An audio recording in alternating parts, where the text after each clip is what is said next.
მართლა ძალიან ბევრი კითხვაა ჩემთვის და ვიწყებ. მგონია რომ მართლა ყველას პირისპირ ველაპარაკებ. მაგარია, ეს არის ძალიან კაი კითხვა.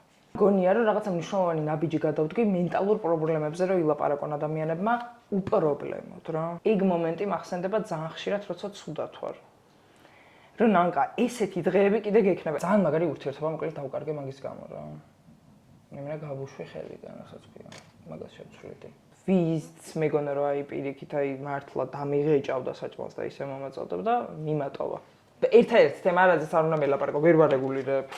მართლა ვერ ვარეგულირებ. აი ხაბარ იცით როგორც გამითენდება რა. ვინ არის შენთვის ყველაზე ტოპ სტუმარი მარტოობის 15 წუთიდან და რატომ? რომელიმე შენი სტუმრის მიმართ გაგჩენია სიმპათია და გიფიქრია მასთან ურთიერთობის დაწყებაზე? აი ძალიან გულახდელი რომ ვიყო. ვიყო?